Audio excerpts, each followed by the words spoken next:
Well, good morning, ladies and gentlemen, and here's a view out of Ken's shop, or what used to be Ken's shop, in Granite Falls, Washington State, and that's a view of Mount Filchuck.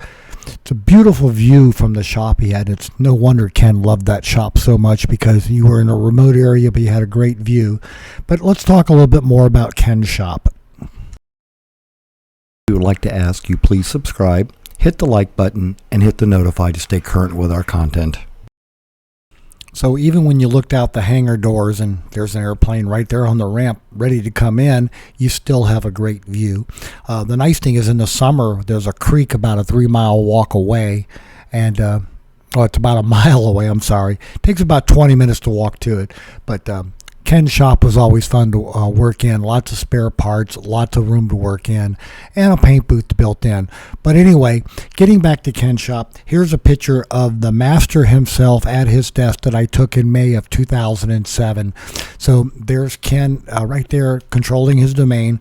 And as I said, Ken's shop was always fun to work in. We had a lot of ideas, like taking a motorcycle rack from Harbor Freight to pick up an entire airplane so you can do all the gear at the same time.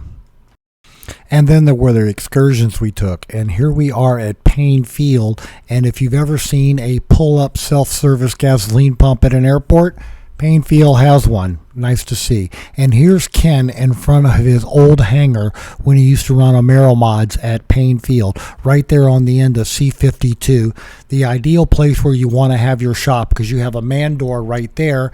You have bathrooms just to your right, and you've got your other hangar with a small little bit extra on the inside. So not a bad place to run a business out of, and they were the preferred places.